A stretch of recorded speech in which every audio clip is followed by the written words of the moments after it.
नमस्कार, मैं विपिन पालीवाल एक बार फिर से स्वागत करता हूं आपका आपके अपनी क्लास इंग्लिश सूत्रा में, आपके अपने चैनल इंग्लिश सूत्रा में। कैसे हैं आप लोग? कैसा रहा आपका एग्ज़ाम?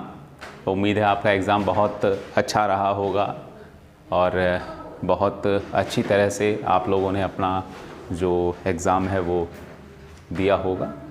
और देखिए, आज हम आप लोगों के सामने फिर एक बार हाज़िर हुए हैं और आज हम आपके सामने जिस चीज़ को लेकर, जिस विषय को लेकर आपके सामने हाजिर हैं, वो विषय बेसिकली आपने देखा होगा, आपने एग्ज़ाम भी दिया है। जूनियर एडिट एग्ज़ाम जो 2021 का है वो एसएसटी की आंसर की को लेकर है। हमारी आज की जो सीरीज़ है, आज की जो हमारी बातचीत है या आज का जो हमारा लेक्चर है, वो हम जो आप सभी ने जो जूनियर एडिट का जो एग्ज़ाम दिया है उसमें जो एसएसटी वाला जो पोर्शन है उसको लेकर आज हम थोड़ा सा डिस्कस करने जा रहे हैं। अब बात आती है क्यों डिस्कस करने जा रहे हैं, तो उसके पीछे के दो रीज़न हैं। पहला रीज़न ये है कि जूनियर एडिट में जो 50 क्वेश्चंस जो जीएस के थे वो तो थे ही, उसके साथ साथ जो एसएसटी वाला पोर्शन है वो भी अपने आप में क्या है, वो भी अपने आप में हिस्ट्री, पॉलिटी, इकोनॉमी, यही सब है, ज्योग्राफी, तो यही पूरा जो जीएस का पोर्शन है। बस ये है कि एसएसटी में उसको थोड़ा सा ब्रॉड वे में थोड़ा सा हमें जानना पड़ता है। दूसरी बात ये है कि इन फ्यूचर अब आपका जो नवंबर के लास्ट में जो आपका यूपी टेट का एग्ज़ाम है, तो यूपी टेट से रिलेटेड जो क्वेश्चंस हैं मे भी हो सकता है इन फ्यूचर जो एसएसटी में जो आपके क्वेश्चंस आए हुए हैं, हो सकता है उनमें से कुछ क्वेश्चंस उठाकर आपके यूपी टेट के एग्ज़ाम में रख दिए जाएं या एज इट इज़ ना रख दिए जाएं, लेकिन उनकी कुछ ड्राफ्टिंग चेंज करके उनके कुछ जो है उनकी कुछ रूपरेखा बदल कर हो सकता है आपको क्वेश्चन दे दिए जाएं। तो इसीलिए आज हम लोग आपके सामने जो जूनियर एडिट का जो एग्ज़ाम हुआ है उसके एसएसटी के आंसर की को लेकर आपके सामने हैं। तो क्योंकि हमारे कुछ स्टूडेंट्स ने एग्ज़ाम दिया है, तो और जो एसएसटी का जो एग्ज़ाम है वो बहुत अच्छा खासा, उसका स्टैंडर्ड बहुत अच्छा है और हम तो यहीं तक कहेंगे कि जो एग्ज़ाम है वो बहुत अच्छा एग्ज़ाम है। एसएसटी के जो क्वेश्चंस जो पुटअप किए गए हैं, तो देखिए हम शुरू करते हैं। जूनियर एसएसटी वाला जो पोर्शन है उसकी आंसर की को लेकर हम बातचीत आपके सामने कर रहे हैं। तो देखिए, तो हमारा जो टॉपिक है वो है सामाजिक अध्ययन या सोशल स्टडीज़। और सोशल स्टडीज़ के जिस टॉपिक को लेकर हम आपके सामने हैं वो है कौन सा, वो है बेसिकली आपका एसएसटी, सोशल स्टडीज़। और सोशल स्टडीज़ में आप जानते हैं कि सब कुछ जीएस में ही होता है, सब कुछ थोड़ा सा डीप में जाकर हमको पढ़ना पड़ता है उसमें। तो और आप लोग देखिएगा कि आप लोगों के लिए ये फ्रूटफुल सेशन होगा। क्यों होगा? क्योंकि नवंबर में फिर से एग्ज़ाम है यूपी टेट का, तो इसीलिए हम लोगों ने इसको थोड़ा सा डिस्कस करने की प्लानिंग आज की है। आज के लेक्चर में हम इसी चीज़ को आगे बढ़ाते हैं। तो देखिए, हमारा जो क्वेश्चन आया है कि इनमें से कौन सा टर्शरी युग में निर्मित एल्पाइन पर्वत नहीं है। तो यानी कि इनमें से कौन सा एल्पाइन पर्वत नहीं है टर्शरी एरा में। ठीक, तो कौन सा नहीं है टर्शरी एरा में, तो एल्पाइन कौन सा नहीं है, तो हमारा आंसर है कौन सा, तो आंसर है हमारा एशिया का अरावली। तो एशिया का जो अरावली है, अरावली किसका नहीं है, अरावली टर्शरी युग में, तृतीयक युग में निर्मित एल्पाइन पर्वत नहीं है। ठीक, अब एल्पाइन पर्वत क्या होते हैं क्या नहीं होते ये यहाँ पर हमारे डिस्कस का विषय नहीं है। केवल हम यहाँ पर किसको, हम सीधे आंसर को थोड़ा डिस्कस करते हुए चल रहे हैं यहाँ पर। चलिए अगले क्वेश्चन की ओर चलते हैं भैया। अगला क्वेश्चन क्या है हमारा? अगला क्वेश्चन है नंबर 2। अब दूसरा क्वेश्चन है हमारा कि भाई पाकिस्तान के साथ सीमा बनाने वाले भारतीय राज्य कौन कौन से हैं। तो भाई पाकिस्तान के साथ कौन कौन से भारतीय राज्यों की सीमा बन रही है, तो पाकिस्तान के साथ उभयनिष्ठ सीमा वाले भारतीय राज्य। तो पाकिस्तान के साथ सीमा वाले राज्य कौन कौन से हैं, तो हमारा कौन सा है? देखिए, हम अगर इस तरह से चलते हैं तो ये हम मान लीजिए ये हमारा भारत है, तो यहाँ पर JNK, जम्मू कश्मीर के बाद ये हो गया पंजाब के बाद ये हो जाता है राजस्थान, और राजस्थान के बाद हो जाता है गुजरात। तो देखिए, गुजरात, जम्मू कश्मीर और पंजाब, राजस्थान। तो इसका आंसर होगा हमारा 52 क्वेश्चंस का आंसर है हमारा 3 मतलब सी।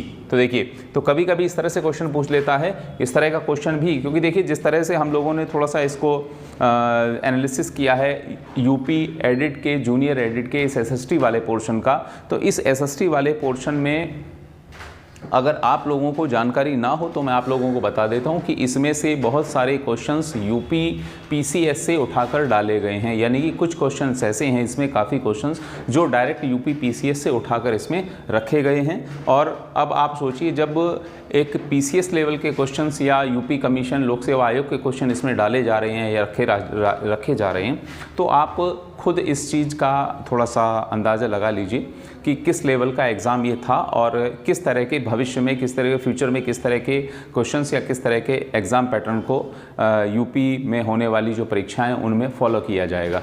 चलिए अगले क्वेश्चन की ओर चलते हैं भैया। अगला क्वेश्चन क्या है हमारा? अगला क्वेश्चन है, देखिए क्वेश्चन नंबर 53। तो क्वेश्चन नंबर 53 क्या है?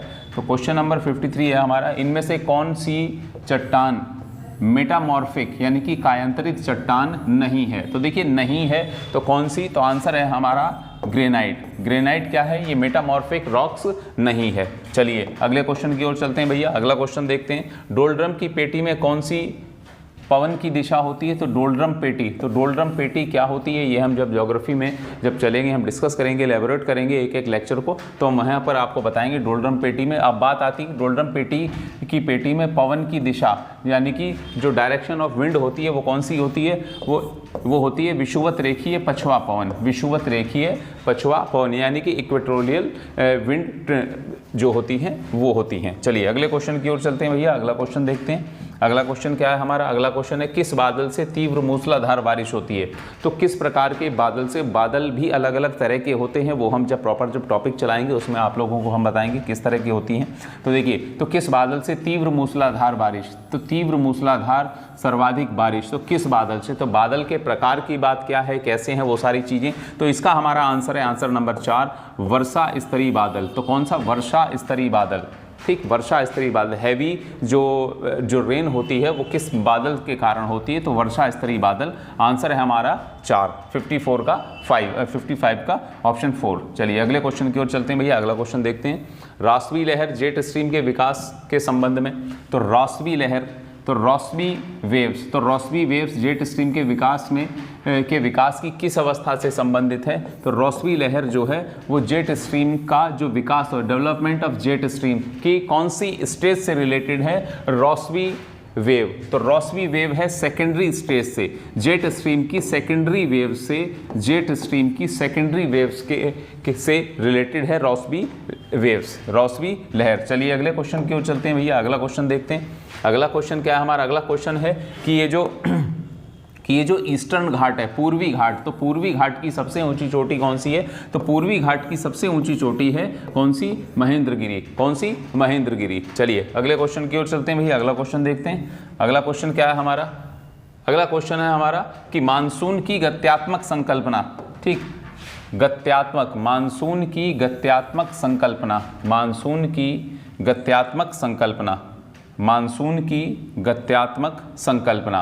तो गत्यात्मक संकल्पना किसके द्वारा प्रतिपादित की गई है? तो ये प्रतिपादित की गई है, इसका आंसर है फ्लॉन एक हुए हैं साइंटिस्ट, तो उनके द्वारा ये थ्योरी दी गई है। चलिए अगले क्वेश्चन की ओर चलते हैं भैया। अगला क्वेश्चन देखते हैं, तो निम्नलिखित में से कौन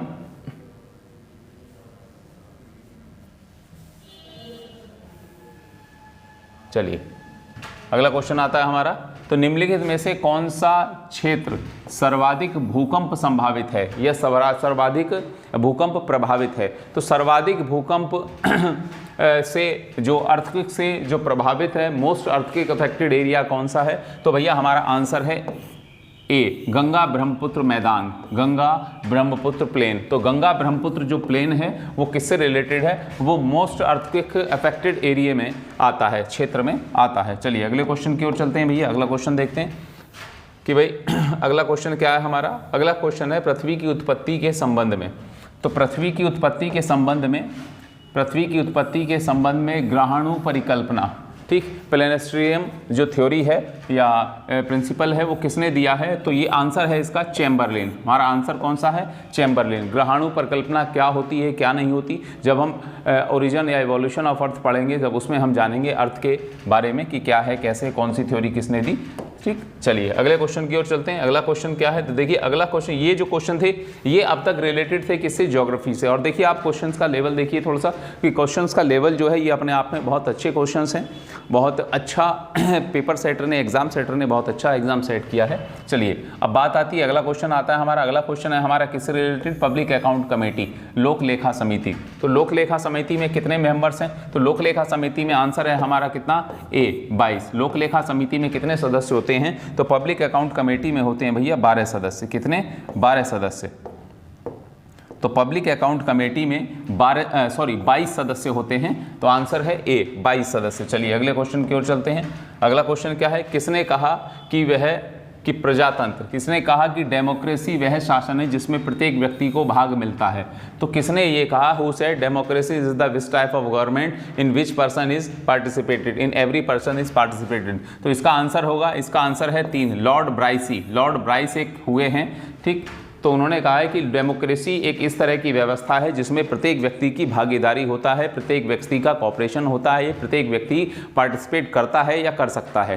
क्लियर, यानी कि एक तरह से रूट लेवल का जो भी व्यक्ति है, यानी कि जो सबसे अंतिम व्यक्ति है सोसाइटी का, वो भी डेमोक्रेसी में पार्टिसिपेट करता है। कैसे पार्टिसिपेट करता है, तो उसको भी क्या होता है, डेमोक्रेसी में राइट टू वोट का कॉन्सेप्ट है। वोट देने का कंडीशन ये आता है कि प्रत्येक व्यक्ति का जो वोट देने का अधिकार है, तो जब वोट देने का अधिकार प्रत्येक व्यक्ति को है, तो वो व्यक्ति किस में पार्टिसिपेट कर रहा है, तो वो व्यक्ति प्रजातंत्र में भाग ले रहा है। और प्रजातंत्र क्या है, प्रजातंत्र ही क्या है, व्यक्ति को वोट देने का अधिकार ही तो लोकतंत्र का अधिकार है, मूल अधिकार। चलिए अगले क्वेश्चन की ओर चलते हैं। अगला क्वेश्चन देखते हैं भैया, अगला क्वेश्चन क्या है। अगला क्वेश्चन हमारा है कि निम्नलिखित में कौन सा शब्द संविधान में समाविष्ट नहीं है। तो कौन सा शब्द इनमें से जो है कॉन्स्टिट्यूशन में नहीं है, तो कौन सा वर्ड, हमारा आंसर है ए संघीय, यानी कि फेडरल। जो फेडरल वर्ड है ये हमारे कॉन्स्टिट्यूशन में यूज नहीं किया गया है। हमारे कॉन्स्टिट्यूशन में यूनियन जो संघ है, संघ शब्द की बात की गई है। चलिए अगले क्वेश्चन की ओर चलते हैं भैया। अगला क्वेश्चन क्या है, संविधान के कौन से अनुच्छेद के आधार पर, संविधान के किस अनुच्छेद के आधार पर, तो संविधान के कौन से अनुच्छेद के आधार पर भारत के राष्ट्रपति का महाभियोग किया जा सकता है, या भारत के राष्ट्रपति पर महाभियोग लगाया गया है या लगाया जा सकता है। तो देखिए, the president of India impeached under which article of the constitution. तो आर्टिकल किस अनुच्छेद के द्वारा राष्ट्रपति पर महाभियोग, इम्पीचमेंट, यानी कि राष्ट्रपति को हटाने का जो प्रोसेस है उसको महाभियोग कहते हैं, इम्पीचमेंट। तो इसका आंसर है ए अनुच्छेद 56 और अनुच्छेद 61। लेकिन प्रॉपर अगर इम्पीचमेंट रेजोल्यूशन की बात करेंगे, यदि महाभियोग प्रस्ताव की बात करेंगे, तो महाभियोग प्रस्ताव जो है ये बेसिकली आता है अनुच्छेद 61 में, और इम्पीचमेंट प्रोसेस ये जो लिया गया है ये अमेरिका से लिया गया है। चलिए अगले क्वेश्चन की ओर बात करते हैं। अगला क्वेश्चन लेकर चलते हैं भैया, शून्यकाल। देखिए शून्यकाल जो 0 आवर है, इस 0 आवर को आप लोग याद रखिएगा, कई बार क्वेश्चन पुटअप हुआ है। 0 आवर का कॉन्सेप्ट ये जो पार्लियामेंट्री सिस्टम में है वो किसने दिया, तो शून्यकाल पार्लियामेंट्री सिस्टम में किस देश की देन है, तो ये किसकी देन है, भारत की। भारत ने शून्यकाल की व्यवस्था पार्लियामेंट्री सिस्टम को दी है। तो शून्यकाल की व्यवस्था किस देश के द्वारा दी गई है, तो भारत के द्वारा, इंडिया। आंसर 3। चलिए अगले क्वेश्चन की ओर चलते हैं। अगला क्वेश्चन है हमारा, उद्देशिका संविधान निर्माताओं के मन की कुंजी है। In preamble is the key of mind of the constitution of maker. Preamble is the key to mind of the constitution makers. उद्देशिका संविधान निर्माताओं के मन की कुंजी है, यानी कि उनके मन के द्वारा दिया गया एक कॉन्सेप्ट है जिसे हम प्रेम्बल कहते हैं। तो सुप्रीम कोर्ट ने इस पर किस मामले में, किस केस में ऐसा कहा है, तो आंसर है हमारा केशवानंद भारती। आंसर है डी, यानी कि केशवानंद भारती केस। तो केशवानंद भारती केस में सुप्रीम कोर्ट ने कहा है प्रेम्बल को, प्रस्तावना या उद्देशिका को, कि यह संविधान निर्माताओं के मन की कुंजी है, उनके मन के द्वारा बनाया गया कॉन्सेप्ट है, उनका एक मानसिक एक की है ये। चलिए अगले क्वेश्चन की ओर चलते हैं भैया। अगला क्वेश्चन क्या है हमारा, अगला क्वेश्चन भी हमारा कॉन्स्टिट्यूशन से रिलेटेड है। तो मूल कर्तव्य, यानी कि जो फंडामेंटल ड्यूटीज में माता पिता या संरक्षक है 6 वर्ष से 14 वर्ष तक की आयु के बच्चों को अपने यथास्थिति बालक या प्रतिपाल्य के लिए शिक्षा का अवसर प्रदान करें। यानी कि सीधी बात है कि मूल कर्तव्य में फंडामेंटल ड्यूटीज़ है, जो फंडामेंटल ड्यूटीज़ जो भाग 4A में हैं, उनमें से 11वां जो मूल कर्तव्य है, उस 11वें मूल कर्तव्य में कहा गया है कि जो पेरेंट्स हैं वो अपने 6 से 14 वर्ष तक के आयु के बच्चों को जो है वो शिक्षा प्राप्त करने का अपॉर्चुनिटी दें, शिक्षा प्राप्त करने का अवसर प्रदान करें। तो ये 11वां मूल कर्तव्य जो है ये बाद में जोड़ा गया है। ये अब क्वेश्चन का डिमांड ये है कि किस संविधान संशोधन से ये फंडामेंटल ड्यूटीज़ जो है इसको ऐड किया गया है फंडामेंटल ड्यूटीज़ में as a 11th fundamental duty. तो पहली बात तो ये जान लीजिए कि ये जो है ये 11वां मूल कर्तव्य है, ये 11वां फंडामेंटल ड्यूटीज़ है। FD मतलब फंडामेंटल ड्यूटी, मूल कर्तव्य। और किस संविधान संशोधन से? आंसर है हमारा डी, 86वें संविधान संशोधन 2002, 86 कॉन्स्टिट्यूशनल अमेंडमेंट 2002 से इसको ऐड किया गया है। किसमें? फंडामेंटल ड्यूटीज में। चलिए अगले क्वेश्चन की बात करते हैं। अगला क्वेश्चन है the flag code of India is affected from. Bharat ध्वज संहिता कब से प्रभावी हुई है? तो ये प्रभावी हुई है 26 जनवरी 2002 से। आंसर है हमारा पहला, फर्स्ट 26 जनवरी 2002 से भारतीय ध्वज संहिता प्रभावित हुई है। Indian flag, the flag code of India. ठीक, चलिए अगले क्वेश्चन की ओर बात चलते हैं। अगला क्वेश्चन लेकर चलते हैं भैया। अगला क्वेश्चन क्या है? तो अगला क्वेश्चन है हमारा कि जो जनगण मन के हिंदी संस्करण को संविधान सभा ने राष्ट्रगान के रूप में कब अपनाया था? ठीक, तो जनगण मन का जो हिंदी जो वर्जन है, हिंदी संस्करण है, उसको कब अपनाया गया था? तो आंसर है 24 जनवरी 1950, 24 जनवरी 1950 को। चलिए अगले क्वेश्चन की ओर चलते हैं। भारत में inter state council, who is the chairman of inter state council in India? कि भारत में इंटर स्टेट काउंसिल, भारत में अंतर्राज्यीय परिषद का अध्यक्ष कौन होता है? तो अंतर्राज्यीय परिषद का अध्यक्ष होता है कौन? प्रधानमंत्री। Inter state council headed by the prime minister of India. चलिए अगले क्वेश्चन की ओर चलते हैं। अगला क्वेश्चन देखते हैं भैया। अगला क्वेश्चन क्या है? अगला क्वेश्चन है भारत में राष्ट्रीय आय। देखिए अब राष्ट्रीय आय की बात आ रही है, यानी कि ये अब इकोनॉमी का, यानी कि इकोनॉमिक्स से रिलेटेड क्वेश्चंस की शुरुआत हो गई अभी। तो भारत में राष्ट्रीय आय की गणना कैलकुलेट करने वाली संस्था है। तो देखिए इस क्वेश्चन को आप लोग, मैंने अभी आपको बताया था कि ये जो आपका SST का जो पोर्शन है, इसमें बहुत से क्वेश्चंस ऐसे हैं जो डायरेक्ट PCS, विभिन्न जो राज्यों के अंतर्गत ली जाने वाली PCS की या लोक सेवा आयोग की विभिन्न जो परीक्षाएं होती हैं, तो वहाँ से ये क्वेश्चंस लगभग आए हुए क्वेश्चंस हैं और वहीं से ये इस तरह के क्वेश्चन उठाकर रखे गए हैं या डाले गए हैं या दिए गए हैं। तो यानी एक तरह से आप मान के चलिए कि आप लोगों के SST के पोर्शन में PCS या सिविल सर्विसेज के एग्ज़ाम में आए हुए क्वेश्चंस भी पूछे जा रहे हैं। तो आप इस चीज़ को समझिए कि लेवल ऑफ क्वेश्चंस या ट्रेंड ऑफ क्वेश्चन या ट्रेंड ऑफ एग्ज़ाम को आप समझने की कोशिश कीजिए। जब आपके इस एग्ज़ाम की ये कंडीशन है तो संभावना है कि UP टेट का जो आपका एग्ज़ाम है उसका भी स्टैंडर्ड या उसका भी जो एग्ज़ाम का जो प्रकार होगा या लेवल ऑफ क्वेश्चंस होगा या जो स्टैंडर्ड होगा वो बहुत अच्छा होने जा रहा है। ठीक, तो इसीलिए हमारे इस आज के लेक्चर का उद्देश्य भी यही है कि हम इसको आपको थोड़ा सा प्रॉपर्ली चीज़ों को समझाएं कि आपको किस तरह से चीज़ों को तैयार करना है या जानना है या समझना है। तो देखिए अब बात आती है कि the institution which compute national income, यानी कि भारत में नेशनल इनकम को कैलकुलेट करने वाला ऑर्गेनाइजेशन कौन सा है? तो आंसर है हमारा केंद्रीय सांख्यिकी संगठन, सेंट्रल स्टैटिस्टिकल ऑर्गेनाइजेशन। क्लियर? चलिए अगले क्वेश्चन की बात करते हैं कि भारत में लघु एवं सीमांत किसानों का प्रतिशत कितना है? The percentage of small and marginal farmers, यानी कि भारत में छोटे और सीमांत किसानों का परसेंटेज कितना है? तो आंसर है डी, 85%। तो कितना? 85%, यानी कि भारत में बहुत बड़ी जोत वाले, बहुत बड़े बड़े फार्म वाले किसान नहीं हैं। भारत में छोटी छोटी जोत वाले किसानों की संख्या ज़्यादा है। और कितनी ज़्यादा है कि भारत में छोटी जोत वाले ही जिनके पास जो छोटी छोटी जो है ज़मीनें हैं, ज़मीनों की जो संख्या जो है वो एरिया जो है बड़ा नहीं है, वो छोटा है। तो ऐसे किसानों का परसेंटेज हमारे यहाँ कितना है? 85% है। चलिए अगले क्वेश्चन की ओर चलते हैं भैया। अगला क्वेश्चन देखते हैं। अगला क्वेश्चन क्या है हमारा? स्टैगफ्लेशन। What is stagflation? तो देखिए व्हाट इज स्टैगफ्लेशन, तो स्टैग स्थिति क्या है? स्टैगफ्लेशन क्या होता है? तो हमारा सीधा सीधा आंसर है एक ऐसी स्थिति जिसमें अर्थव्यवस्था मुद्रास्फीति और बेरोजगारी के उच्च दर का सामना करे। यानी कि सीधी सीधी बात है, स्टैगफ्लेशन क्या कंडीशन होती है? Which economy faces inflation and high rate of unemployment. यानी कि एक तो स्टैगफ्लेशन, मुद्रा जो इसको कहेंगे मुद्रा अपस्फीति, स्टैगफ्लेशन। तो स्टैगफ्लेशन बेसिकली होता क्या है? ये होता ये है कि एक तो महंगाई बढ़ जाए, इन्फ्लेशन बहुत ज़्यादा हो जाए। जैसे आजकल पेट्रोल के, खाने पीने की चीज़ों के, जैसे आपका जो सरसों का तेल वगैरह हम लोग नॉर्मली यूज़ करते हैं घरों में सब्जी वगैरह बनाने में या और दूसरे चीज़ों में, तो जो है आप पेट्रोल डीजल के रेट बढ़ रहे हैं, खाने पीने की चीज़ों के रेट बढ़ रहे हैं, गैस के सिलेंडर वगैरह जो है उसके रेट बढ़ रहे हैं। और लगातार क्या है, लगातार इसी कंपैरिजन में यदि इसी महंगाई यहाँ बढ़ रही है, इसके साथ साथ बेरोजगारी यानी कि अनएम्प्लॉयमेंट भी क्या है,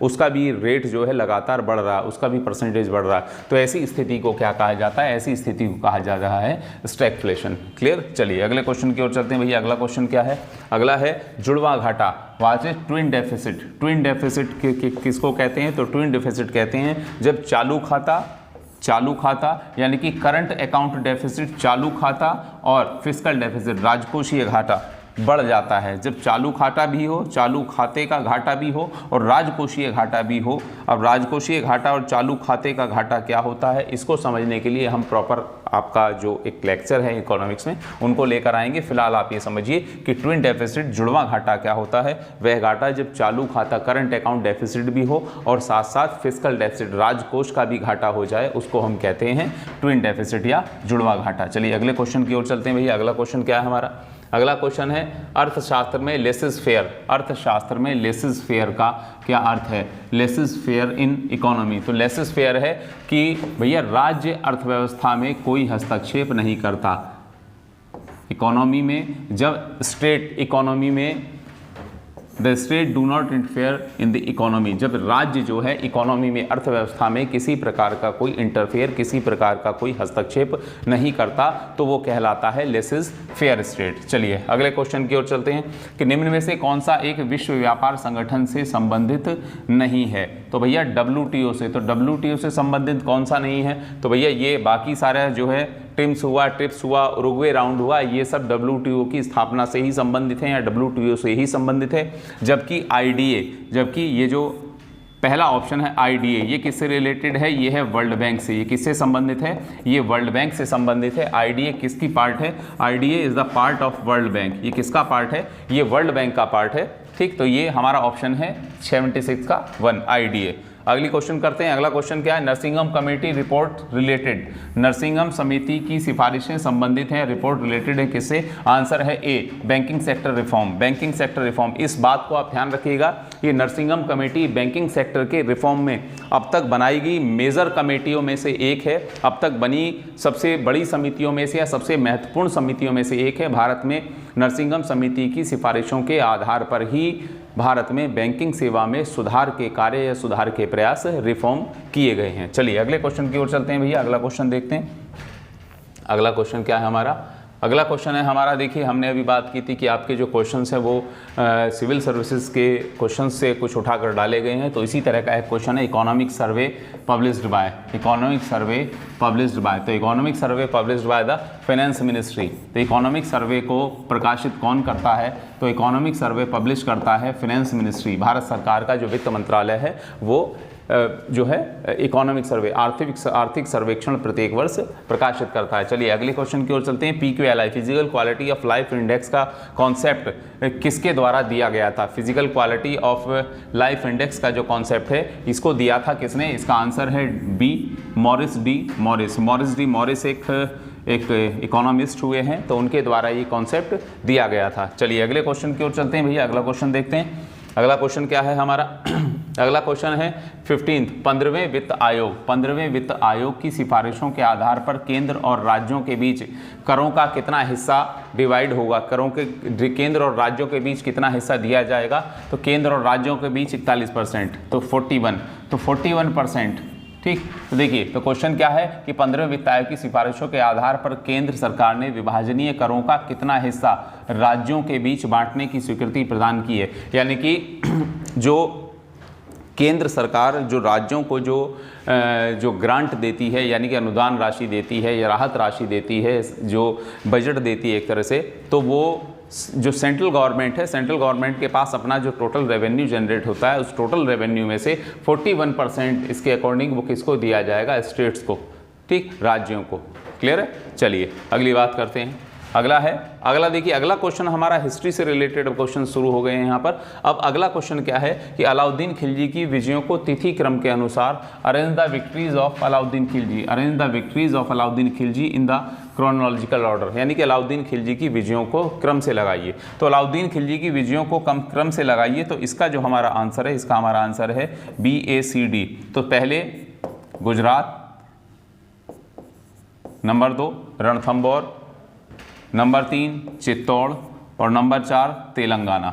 ठीक, तो सबसे पहले गुजरात पर आक्रमण किया था, उसके बाद रणथंबोर पर, उसके बाद चित्तौड़ पर और लास्ट में किस पर, तेलंगाना पर आक्रमण किया किसने, अलाउद्दीन खिलजी ने। चलिए अगले क्वेश्चन की ओर चलते हैं। अगला क्वेश्चन देखते हैं भैया, अगला क्वेश्चन क्या है। अगला क्वेश्चन हमारा है, अगला क्वेश्चन है हमारा क्या, अगला क्वेश्चन भी हमारा हिस्ट्री से रिलेटेड है।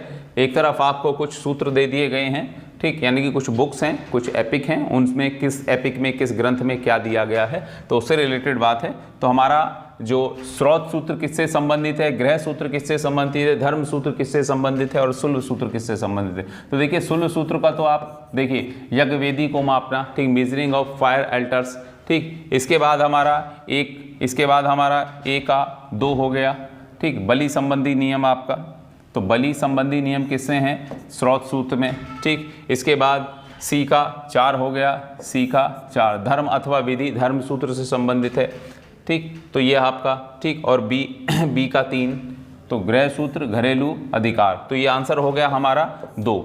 कौन सा हो गया हमारा आंसर, हो गया इसका 2, ठीक।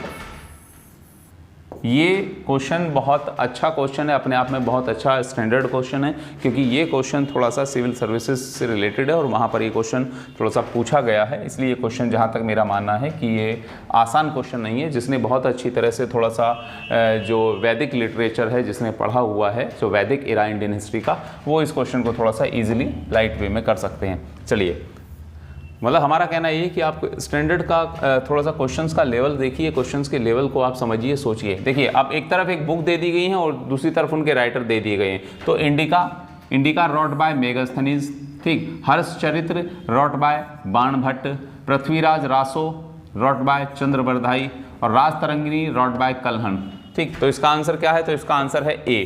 तो हमारा आंसर है A, ठीक। तो A का 3, B का 1, C का 2, A 3, B 1, C 2 और D 4। क्लियर। चलिए, ये क्वेश्चंस इस तरह के बहुत पूछे जाते हैं, कौन सा किसने कौन सी बुक लिखी है, कौन किसके समय से रिलेटेड है, कौन सा जो राइटर था वो किस राजा से रिलेटेड है, इस तरह से भी क्वेश्चंस को पुट अप कर लिया जाता है। तो आप लोग थोड़ा सा ध्यान रखिए इन चीज़ों का। चलिए अगले क्वेश्चन की ओर चलते हैं भैया।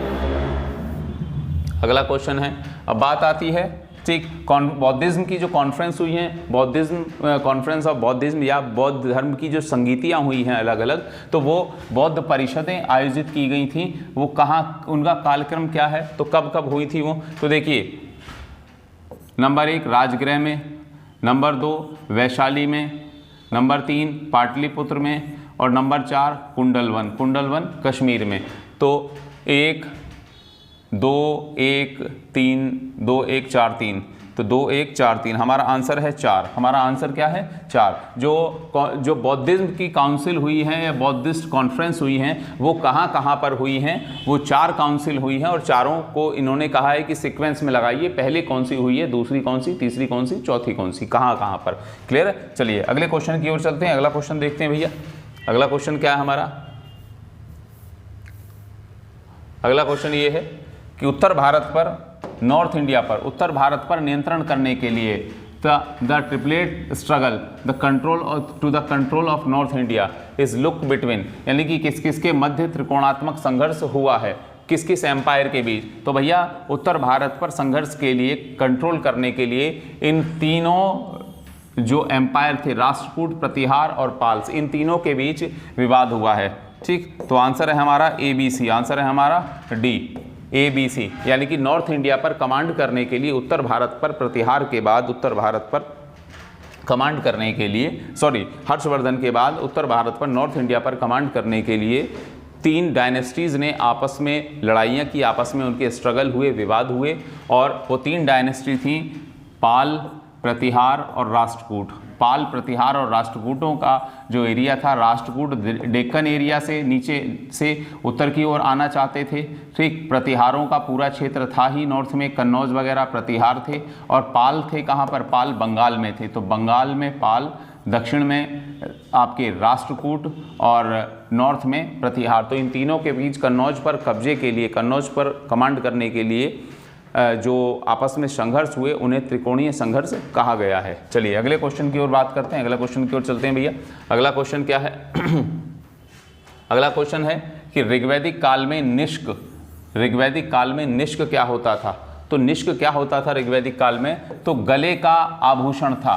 ठीक, तो in the Rigvedic period nishka was the ornament of which organ? तो विच ऑर्गन? तो थ्रॉट। आंसर है ए, थ्रॉट। चलिए अगले क्वेश्चन की ओर चलते हैं। अगला क्वेश्चन क्या है? अगला क्वेश्चन है मध्य पाषाणिक युग के संदर्भ में सही कथन क्या है?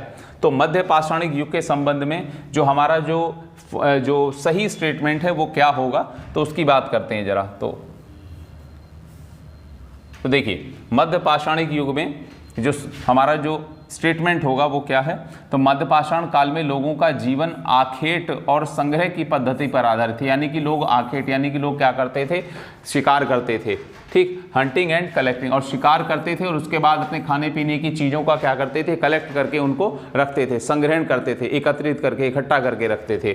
ठीक, तो यानी कि हमारा पहला जो स्टेटमेंट है वो ठीक है। दूसरा स्टेटमेंट क्या है? लघु पाषाण उपकरणों का प्रयोग इस काल में किया जाता था। लघु पाषाण उपकरणों का, यानी कि microlith were used in the period, यानी कि इस समय में जो छोटे जो लघु उपकरण थे उनका प्रयोग इस काल में किया जाने लगा था। तो बिल्कुल सही बात है, ए और बी दोनों कथन क्या हैं? वो सही हैं। तो बोथ सेंटेंस आर करेक्ट। चलिए अगले क्वेश्चन की ओर चलते हैं, अगला क्वेश्चन लेकर चलते हैं भैया।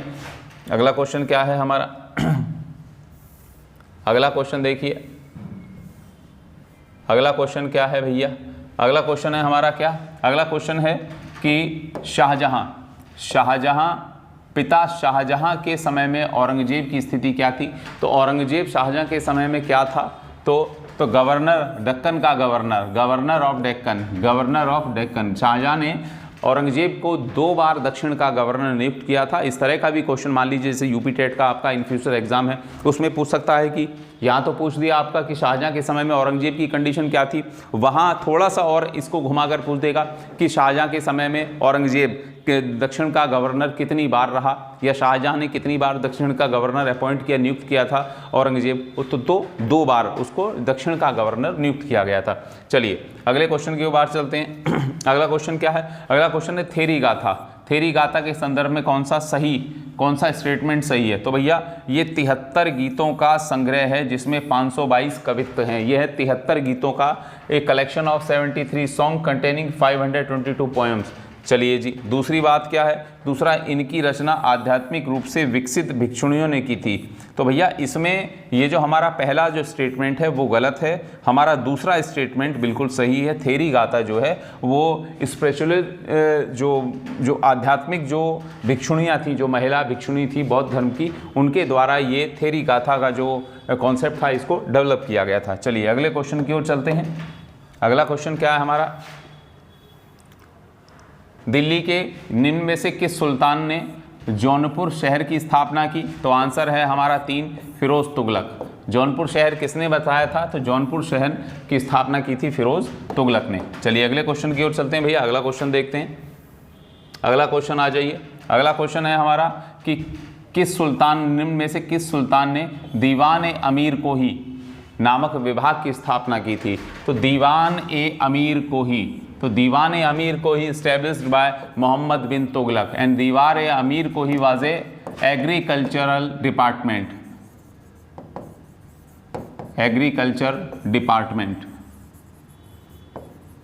दीवान अमीर कोही वाज एग्रीकल्चर डिपार्टमेंट, यह एक जो है कृषि विभाग था। चलिए अगले क्वेश्चन की ओर चलते हैं। अशोक ने अपने किस शिलालेख में 8वीं जाति मतलब एक तरह से ट्राइब्स की बात यहाँ पर करते हैं, जो इसके शासन क्षेत्र के बॉर्डर एरिया में जो सीमांत प्रदेशों में जो जनजातियाँ जो निवास करती थी उनके बारे में इसने बताया अपने किस में? अपने 13वें शिलालेख में, 13th रॉक पिलर में इसने अपने जो 8वीं जातीज़ के बारे में बताया है।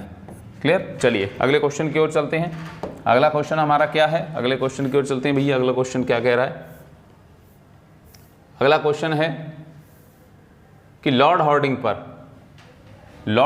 पर बम फेंकने वाले क्रांतिकारी। तो देखिए ये भी मॉडर्न इंडिया का क्वेश्चन है। लॉर्ड हार्डिंग पर बम फेंकने वाले क्रांतिकारी का नाम क्या था? तो name of the revolutionary who hurled bomb on Lord Hardinge. तो आंसर है ए, रास बिहारी बोस। रास बिहारी बोस। तो रास बिहारी बोस ने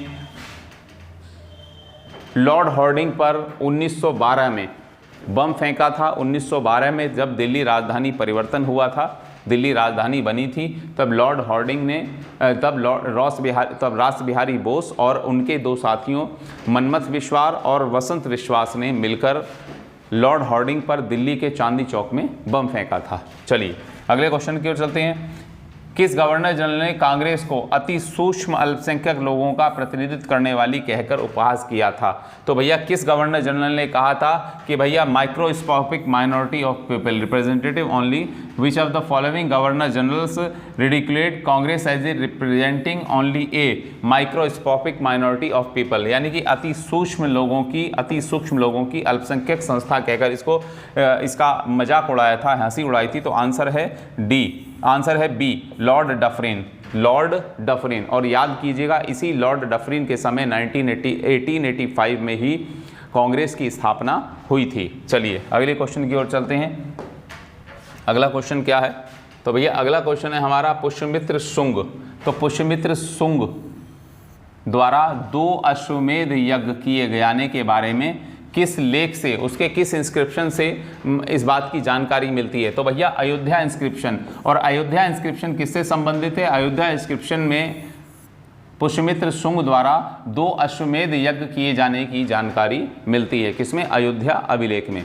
ठीक, तो कभी कभी पूछ लेता है अयोध्या अभिलेख किससे संबंधित है? तो अयोध्या अभिलेख पुष्यमित्र शुंग से संबंधित है।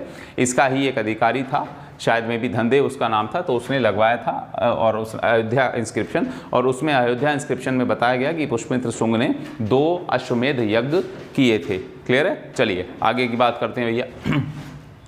निम्न में से कौन सा ग्रंथ बंगाल के पालवंश के इतिहास के विविध पक्षों को उद्घाटित करता है?